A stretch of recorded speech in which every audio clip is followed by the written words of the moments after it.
Nous sommes mercredi et c'est la troisième édition de la semaine de la revue des Grandes Unes. Madame, Monsieur, bonjour et merci d'être encore des nôtres ce matin.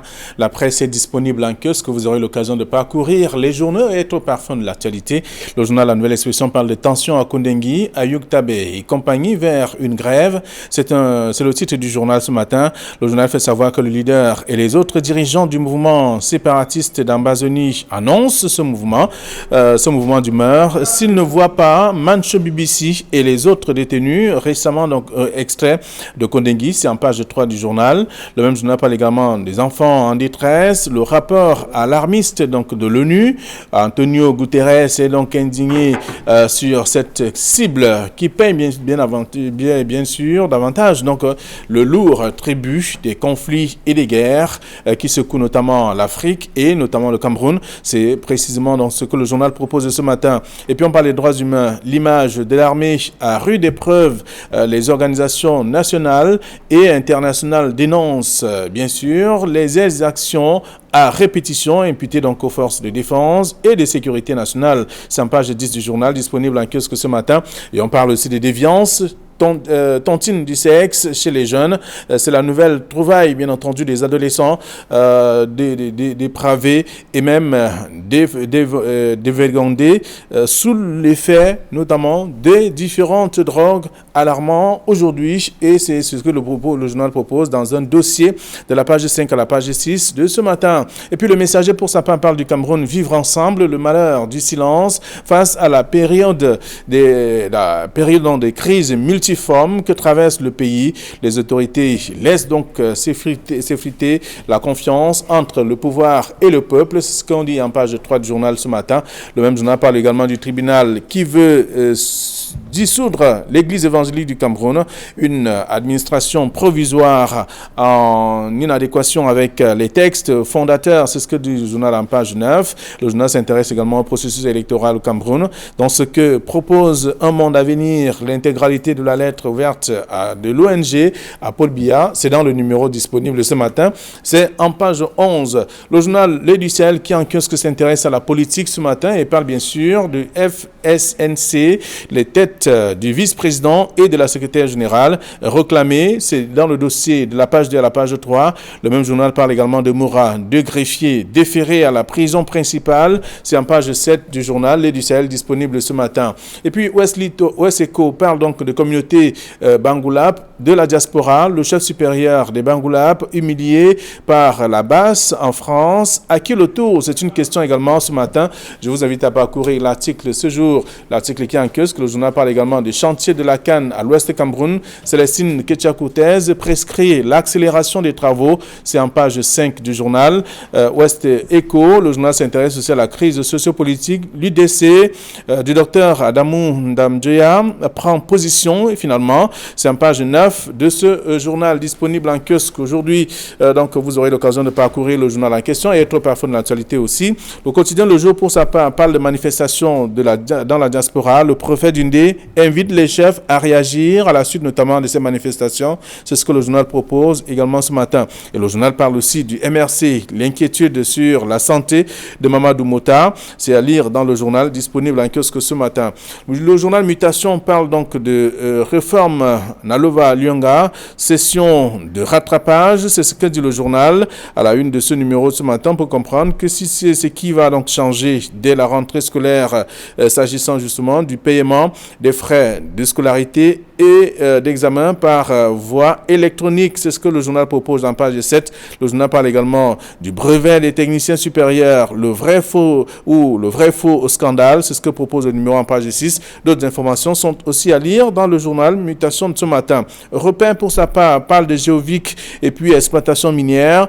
Un bluff à 235 milliards de francs CFA. C'est ce que dit le journal. Pourquoi l'exploitation n'a pas véritablement démarré? C'est là la grosse question aussi. C'est à lire dans le même numéro disponible ce matin. Le journal parle de gouvernance, d'émergence 2035 avec le second souffle du DSCE. C'est le document de stratégie pour la croissance et l'emploi. C'est à lire dans le journal. On voit bien qu'il y a le ministre de l'économie de la planification qui fait le tour, et ainsi que le ministre des Finances qui est aussi sur le terrain. Donc, ces deux membres du gouvernement qui se battent pour faire savoir qu'est-ce qui ne va réellement pas, qu'est-ce qui n'a pas marché jusqu'ici concernant donc ce document de stratégie pour la croissance et l'emploi. C'est ce qu'on peut découvrir dans le journal Repère de ce matin. Le journal Diapason parle donc de gouvernance, péril sur la justice camerounaise. Tout cela dans un dossier que je vous invite à lire dans le numéro disponible aussi. Et là, le journal Le Soir hebdomadaire qui en kiosque s'intéresse au cœur de la prison centrale de Yaoundé. Kondengui pense également ses plaies, donc blessures et également problème de surpopulation. Tout cela contenu dans le dossier proposé par le journal Le Soir hebdomadaire. Le même journal parle de rentrée scolaire 2019-2020.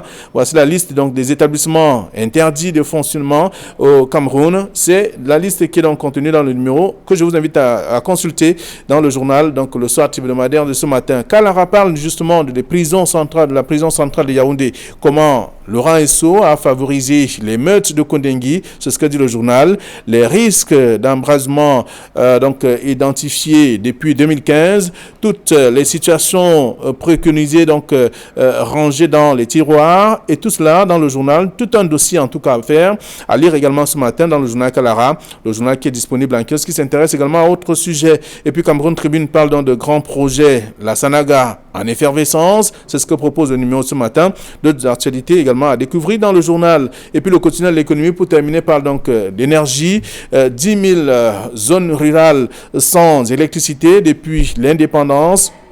À lire dans le dossier proposé ce matin, voilà ce que la presse nous propose, celle que nous avons reçue à notre rédaction. Et sur ce plateau, nos intervenants, Hervé Villandeli, bonjour et bienvenue. Bonjour Flavien. Bon retour de congé. Merci. Je veux dire également bonjour à Edith Soum avec qui je suis sur ce plateau. Bonjour à tous ceux qui nous regardent à la maison et bonjour à tous les Camerounais. Très bien. Gardez espoir.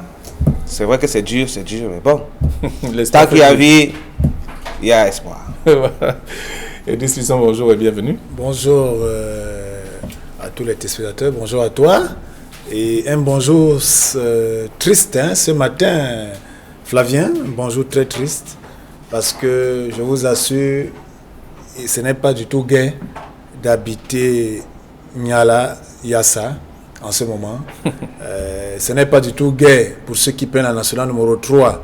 Vous pouvez faire 3 heures de route entre Van et Yassa et faire 3 heures entre Yassa et Akwa. Donc je pense qu'en 2019, Flavien, on ne peut pas, dans un pays sérieux, engager un chantier comme celui de Tradex village et Tradex Yassa, en les deux Tradex, ironie du sort, en les deux Tradex, au même moment, on vit ce calvaire. 2 heures sur environ 6 à 7 km, je pense que c'est catastrophique, sans voie de contournement, et cela est très grave. Entre-temps, de l'autre côté de Niala, la route est aussi bloquée.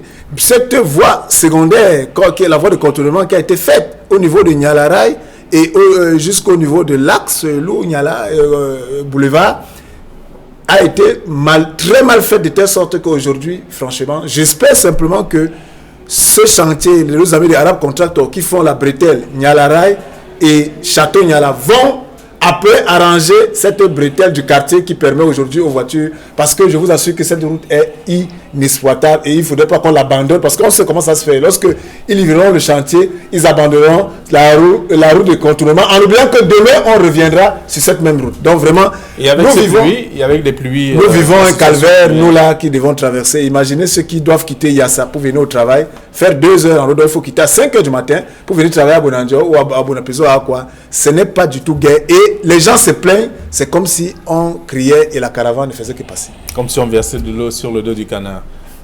Voilà. Comme on dit au village. Oui, voilà. Donc, alors, avec vous, nous allons également faire le tour de quelques sujets traités par la presse ce matin. Quel est le traitement réservé à ces sujets? La nouvelle expression qui parle de tension à Kondengui toujours, à Yotabe et compagnie, vers une grève. Ces derniers, en tout cas ces leaders et autres dirigeants du mouvement séparatiste, disent manifester la grève de la faim, si jamais ils ne sont pas au courant de là où se trouvent ceux qui ont été donc déplacés ou extraits de Kondengui pour d'autres lieux d'incarcération. C'est un véritable problème, pas seulement pour ces derniers, et même pour les membres, pour les militants du MRC. C'est un problème général pour tous les Camerounais, parce qu'il faut reconnaître que ce sont tous les Camerounais qui sont émus quand ils ne savent pas où exactement se trouvent ceux-là qui ont été extraits de la prison centrale de Koningui, après les émeutes qu'il y a eu au sein de cette prison il y a quelques jours. Et effectivement, il se dit toujours ce rapport que ils ont été enlevés et qu'ils seront certainement dans les jours du ciel, ils seraient torturés.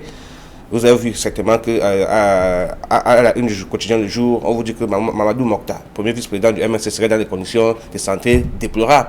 Et quand on n'a pas de nouvelles officielles concernant ces personnes enlevées et qui seraient torturées, on peut comprendre que des actions allant dans la revendication de leur libération, du moins de la communication autour de l'arrestation, soient faites, notamment celle engagée par Ayouk Tabe Sisikou, qui est également à Koningui, et les autres. Et on sait quand même que depuis hier soir, ils ont commencé un mouvement de contestation qui se manifeste par une grève de la faim. Ils estiment que dans un pays normal où les droits et les libertés doivent être respectés, même si on enlève des gens pour des actions qui sont posées, on doit au moins savoir où est-ce qu'ils se trouvent. Cela doit au moins, dans le cas de l'exploitation, être jugé conformément aux normes, aux lois. Et qu'il y a une forme d'omerta à leur sujet, ça inquiète. Et beaucoup pensent même certainement qu'ils auraient déjà été liquidés.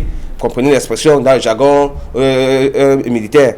Or, on sait justement que hier, un tweet du ministère de la Communication faisait comprendre qu'ils sont vivants et on sait là où ils se trouvent. Sauf que c'était qu'un tweet. Or, le peuple a besoin de savoir. Ayouk Sisikou Tabe a besoin de savoir aussi, de se rassurer que ses confrères, notamment ceux arrêtés dans le cas d'acquis anglophones, qui ont été enlevés, au même titre que d'autres militants du MRC, se portent bien où ils se trouvent. Vous voyez donc que c'est parce qu'il n'y a pas de communication autour qu'ils sont obligés d'intenter des actions pour qu'il y ait suffisamment de communication autour de ceux qui ont été enlevés. Très bien. Alors, c'est la une du journal, c'est le sujet en tout cas de la nouvelle expression ce matin. Et en même temps, il y a le quotidien de jour qui parle donc des inquiétudes, en tout cas sur la santé de Mamadou Mokhtar. Oui, Flavien, nous sommes dans une démarche de communication de crise.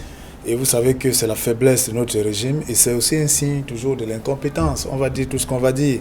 Je pense qu'on a vu le ministre de la Communication sortir après ces émeutes, après cette mutinerie et dit rassurer, mais puis après, on est blackout total, sauf ce tweet qui est arrivé hier pour rassurer. Mais est-ce que pourquoi on est toujours dans une logique de communication défensive?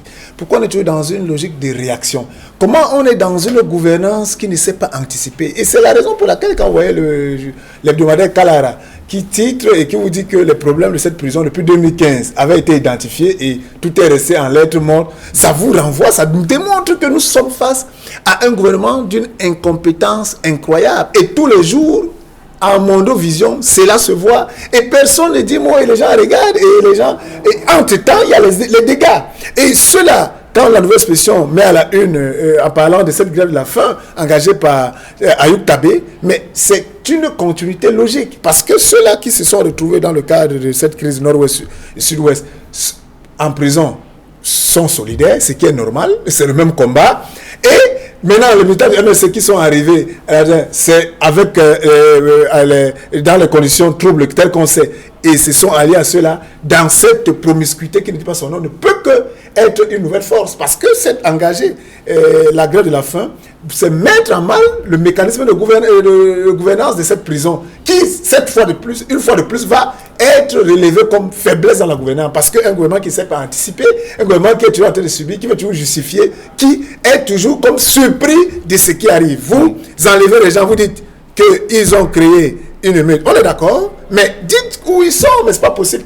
Pourquoi il y a toute cette frilosité dans la gestion, dans la gouvernance de ces pays, et surtout lorsque les gens revendiquent des droits? Une frilosité incroyable. Au XXIe siècle, où nous sommes, où on pense qu'on est dans un pays de droit, entre guillemets, mais à la fin, je pense que tout cela, c'est tout simplement pour créer des pôles. Et peut-être parce que le cynisme des gens de Yaoundé qui pensent que, en créant, je vais finir par là, le cynisme. Oui, au sein du gouvernement, il s'est dit que des enquêtes sont en cours pour recenser également tous ceux qui sont sortis ou qui ont été extraits, en tout cas. Mais est-ce que ça empêche qu'on sache où ils sont? Est-ce que cela empêche qu'on sache tout au moins où est-ce qu'ils sont allés? Et s'ils sont bien vivants, mais je pense que c'est la moindre des choses. Dire, nous avons fait sortir tel nombre de personnes, ils sont à tel endroit, à tel.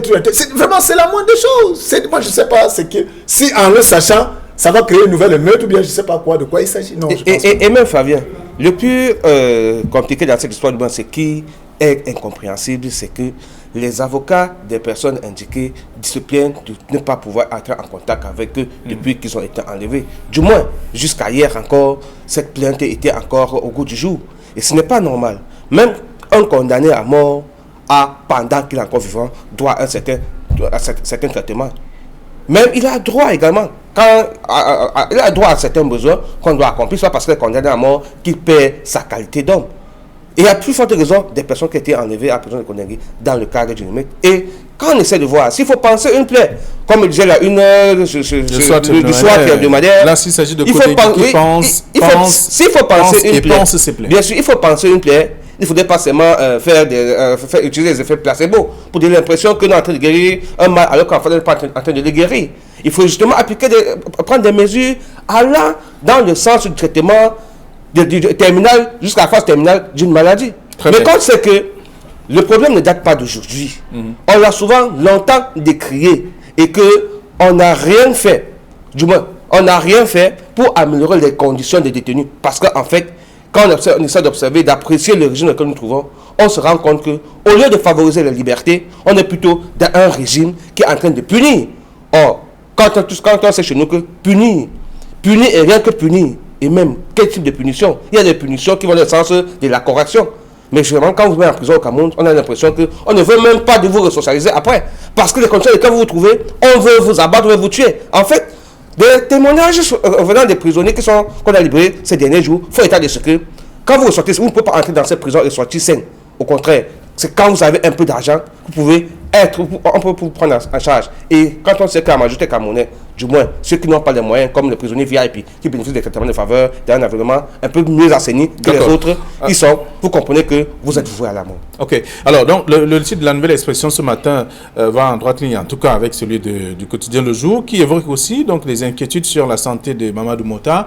Vous aurez l'occasion de parcourir le sujet. Et là, on s'intéresse au titre de Le Soir hebdomadaire qui parle de Koningui, qui pense ses plaies, blessures et problèmes de surpopulation. À la suite de ça, il y a Kalara qui parle donc de Laurent Esso, celui qui a favorisé l'émeute de Koningui, avec tout ce qui est cité à la une du journal ce matin, les risques d'embrasement identifiés depuis 2015. Il y a également donc toutes les solutions préconisées, rangées dans les tiroirs et tout cela, donc les appels au dialogue aussi ignorés carrément. Tous ces éléments sont contenus dans le journal pour exprimer un peu le mal-être que l'on observe dans les prisons. Oui, mais c'est pour ça que je vous ai dit, Flavien, que tout cela n'est qu'une question de gouvernance. Je le dis, et lisant la presse ce matin, et au fur et à mesure que les jours passent, on constate que ce qui est arrivé en Koningui, malgré la surpopulation carcérale, pouvait être évité. C'est ça qui est la question. Et j'ai toujours dit, et je l'ai dit la semaine dernière dans ce studio, en disant que lorsqu'on lit la presse et lorsqu'on voit des choses, on se dit, on pouvait tuer. C'est-à-dire que si on sort de la justice et qu'on est dans un autre secteur, on verra les mêmes choses. Les mêmes causes produisent les mêmes effets, les mêmes mécanismes.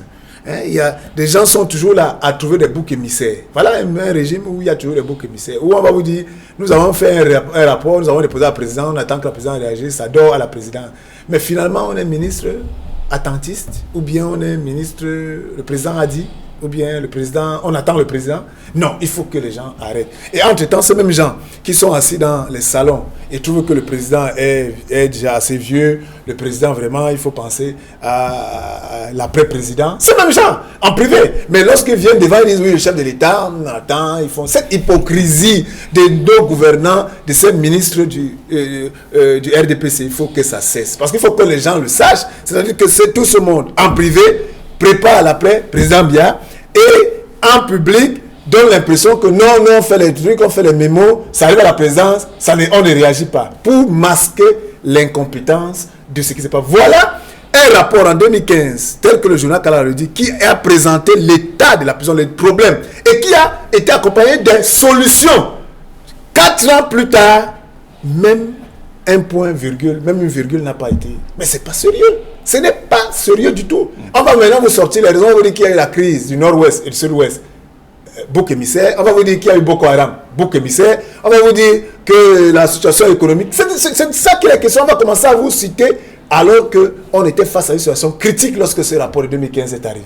Alors, les prisons sont en phase de construction. C'est ce que j'ai appris également et c'est ce qui est dit aussi par certains membres du gouvernement qu'il faut juste patienter la crise. Ah oui, il faut fait traîner les chantiers. Vraiment, c'est la crise là où elle est. Vous vous souvenez à Fabien Walunongoko concernant la prison centrale de Douala? Après l'incendie, en fait, il faut dire que la prison a été victime de plusieurs fois d'incendie. Après l'incendie, je crois que c'est 2012, le programme de construction d'une nouvelle prison était engagé depuis, et qu'il y avait même eu déjà acquisition de terrain, de quoi PK19, PK21, quelque chose comme ça, je peux me tromper, mais en réalité, vous imaginez que nous sommes en 2012, cette année nous sommes en 2019, 7 ans après, on ne peut pas évaluer les chantiers. Où en sommes-nous exactement? Vous pensez honnêtement que la volonté politique est celle de permettre à nos prisonniers d'être utiles à la République du Cameroun? Je ne pense pas. Quand vous envoie en prison qu'on le fait, c'est pour vous empêcher d'agir. C'est parce que vous nuisez. Quand vous faites comprendre que 80% des détenus de prison sont des prévenus, ça ne vous fait pas comprendre qu'en réalité, l'objectif n'est pas de permettre aux citoyens camerounais d'être contents de vivre dans un pays comme le nôtre. Parce que le prisonnier ailleurs est capitalisé également. Le prisonnier est utilisé pour construire un pays. Parce qu'en fait, vous avez constaté que pour des travaux, on utilise souvent ces prisonniers parce qu'ils n'entrent pas seulement en prison ceux qui ont volé. C'est vrai qu'ils ont volé également, mais ils ont commis des crimes. Sauf qu'ils ont des compétences qu'on peut faire valoir pour gagner de l'argent dans ce pays, comme ça se voit partout ailleurs. On parlait de prisons de production. Hein, pourquoi ne pensez-vous pas que ça peut être possible dans un pays qui se veut émergent? Et qu'est-ce qu'il faut faire? Il faut construire une nouvelle prison avec de nouveaux quartiers. Oh! Des techniciens qui sont en prison parce qu'ils ont détourné, on peut utiliser leur expertise, leur savoir pour aider ce Cameroun à grandir. Mais quand on ne le fait pas, ça veut dire qu'en fait on s'en fout. Ceux qui sont là ne pensent qu'à leur pitance. Et on s'en fout du peuple. Or, aujourd'hui on a appris quand les chantiers ont commencé, Flavien, vous savez que entre la pose de la première pierre et l'inauguration de l'ouvrage à construire, c'est tout encore une histoire. Et quand on revient au Cameroun, quand on fait l'historique de toutes ces choses-là, vous comprenez qu'il faut au moins encore attendre. 7 ans, c'est peu. Peut-être qu'il faudrait encore ajouter encore 7 ans pour voir enfin la bâtisse être à même d'être utilisée. Et même encore, il faudrait encore attendre qu'on le ravitaille. Flavien, pour juste finir, un mot pour dire que à toute situation critique au Cameroun, il y en a toujours ceux qui tirent leurs bénéfices. Aujourd'hui, les plus heureux de cette affaire sont les gardiens des prisons et les régisseurs. Parce que imaginez-vous une prison qui a même 1000 prisonniers. Si par jour, le régisseur, pour aider un prisonnier X ou Y, s'il aide 10 prisonniers par jour à 10 000, ça fait 100 000 francs. Sur 30 jours, il a 3 millions. Mais vous riez, je vous assure. Et ces gens ne veulent même pas que les prisons, c'est vivre. Je vous dis la vérité, c'est-à-dire qu'à toute situation critique, des gens, ils créent leur business et ça arrange tout le monde et tout le monde trouve son compte. Ça, c'est triste, mais il faut le dire. Voilà. Donc, le soir hebdomadaire qui parle qui est au cœur même de la prison principale de Yaoundé, de Koningui précisément, parlant de Koningui, qui pense ses plaies, bien sûr. Donc, c'est un titre que vous aurez découvert avec également le traitement du sujet.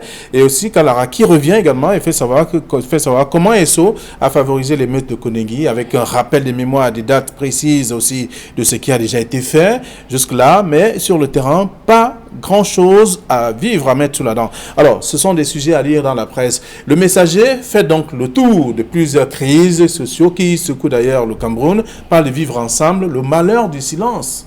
Oui, malheur du silence parce qu'en fait, nous qui souffrons, le peuple qui souffre refuse de crier, ou du moins est empêché de crier, ou du moins encore, ces cris ne sont pas entendus, peut-être parce qu'ils ne crient pas suffisamment.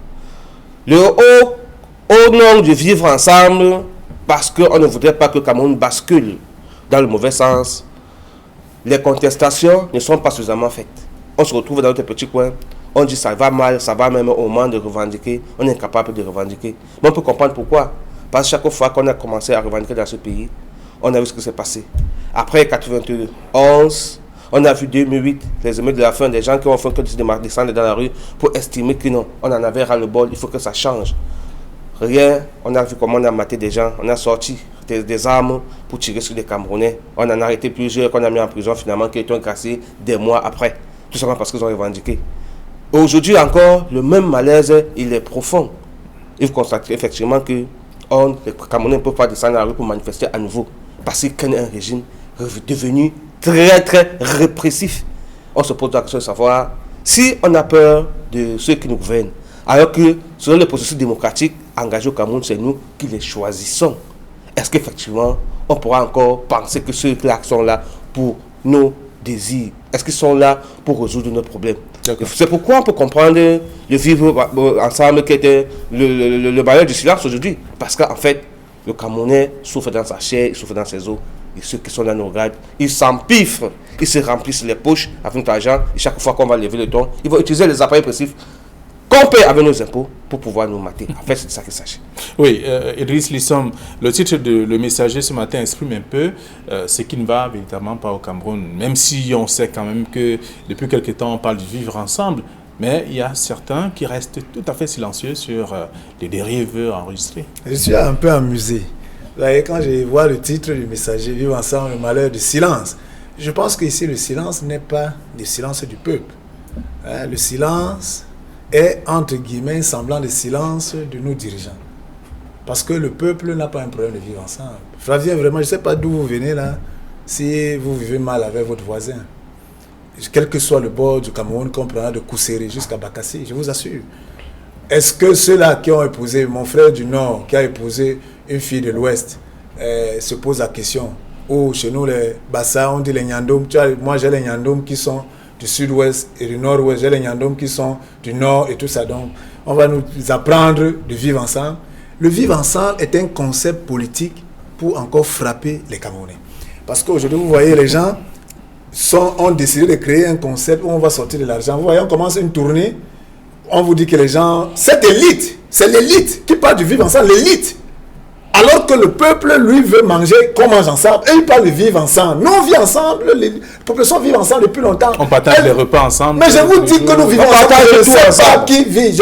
Tu voyages, tu entres dans un bus. Pour entrer dans un bus, tu ne regardes pas que Flavien Ndongo est le rejet de tel et tel. Nous tous on voyage dans les mêmes trains, dans les mêmes bus, dans les mêmes trains, dans les marchés. On fait des trucs. Mais il faut qu'on nous arrête cette affaire. Il faut qu'on arrête parce que les élites prennent ce concept pour créer une nouvelle poche de prendre l'argent de l'État pour dire qu'ils font des campagnes. Aujourd'hui, on organise des tournois de football, vivre ensemble, on organise des trucs culturels, vivre ensemble, et c'est le budget. Regardez le budget.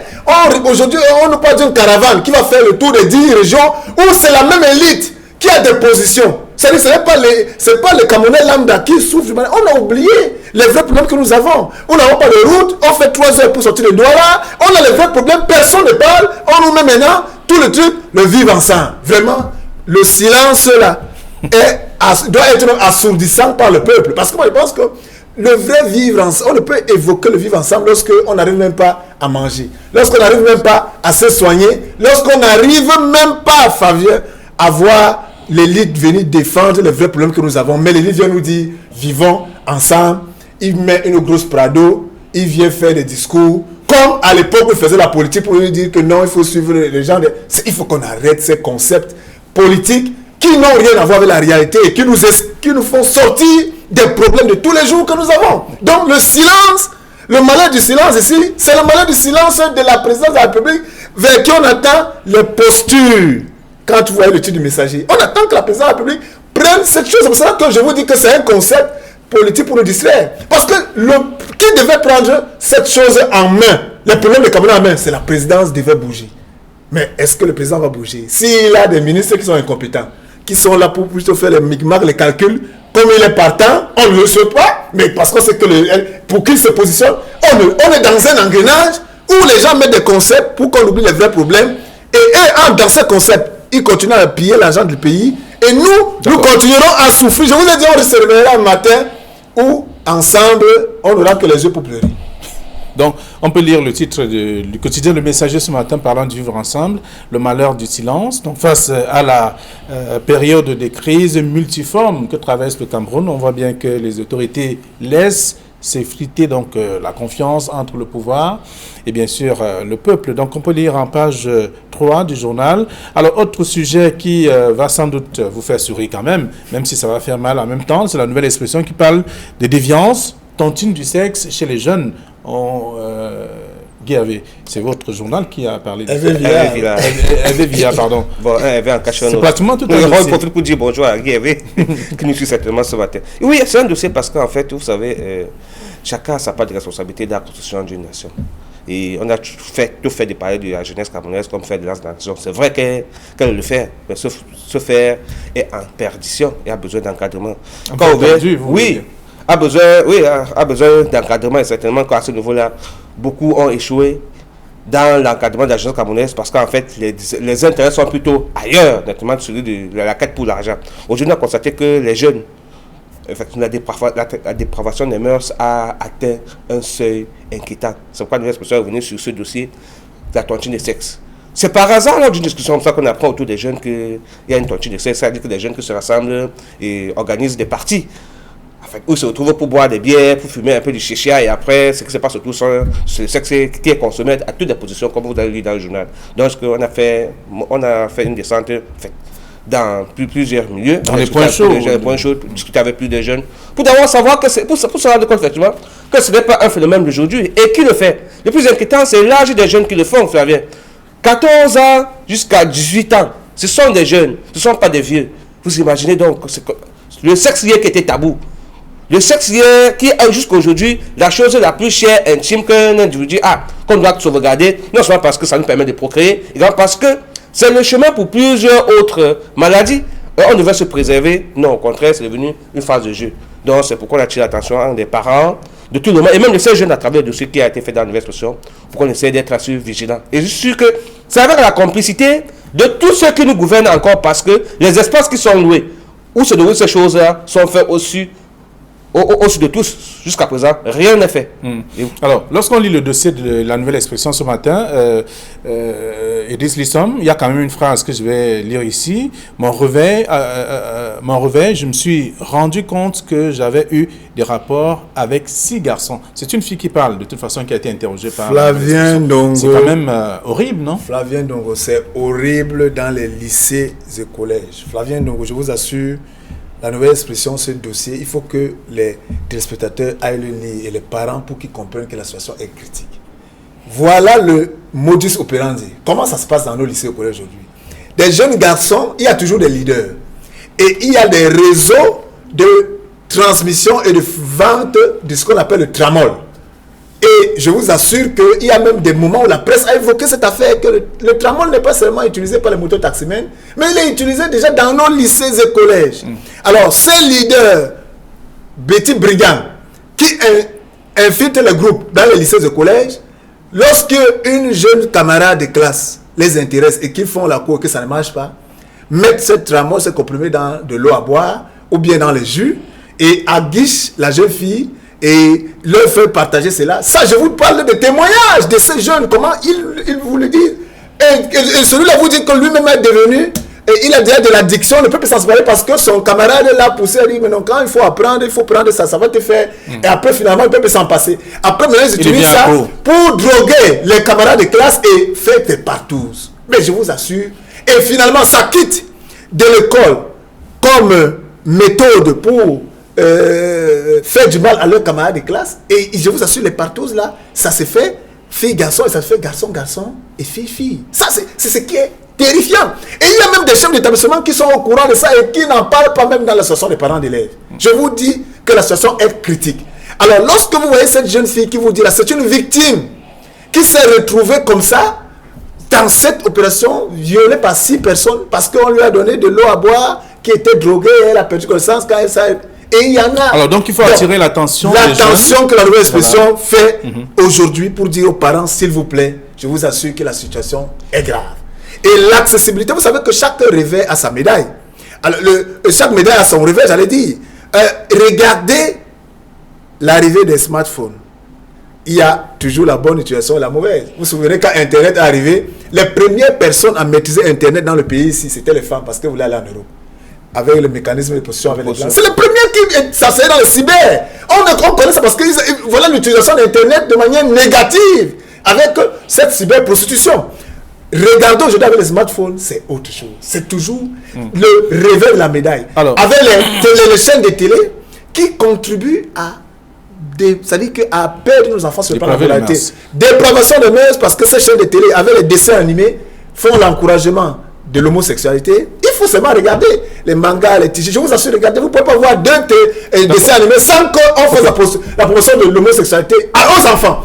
Et je vous dis que les parents, en lisant la nouvelle expression, allez lire, vous allez découvrir les techniques qu'on utilise pour perdre nos enfants et la situation est très grave. D'accord. Oui, Alors, le sujet de la nouvelle du dossier, en tout cas, permet aujourd'hui d'attirer l'attention des parents et même de ses enfants. Oui, il faut dire qu'à côté du cas que Idriss vient de souligner, selon lequel il y a certains qui aguichent leurs camarades, il faut dire que d'autres sont consentants. C'est-à-dire que ce sont des associations où, au lieu de bouffer de l'argent, on fait un tirage au sort, vous vivez avec une fille pendant un mois, après le prochain mois, Oui, après, c'est devenu un mode opérationnel. Vous avez parlé de tontine, du sexe chez les jeunes, donc on peut lire dans la nouvelle expression le dossier, la page 5 à la page 9. Merci pour ce dossier, en tout cas proposé par la nouvelle expression. Vous aurez l'occasion de parcourir ces journaux et être parfum de tout ce qui est contenu et le traitement réservé. Bonne journée à vous. À demain, 9h20 sur Equinox Télévision.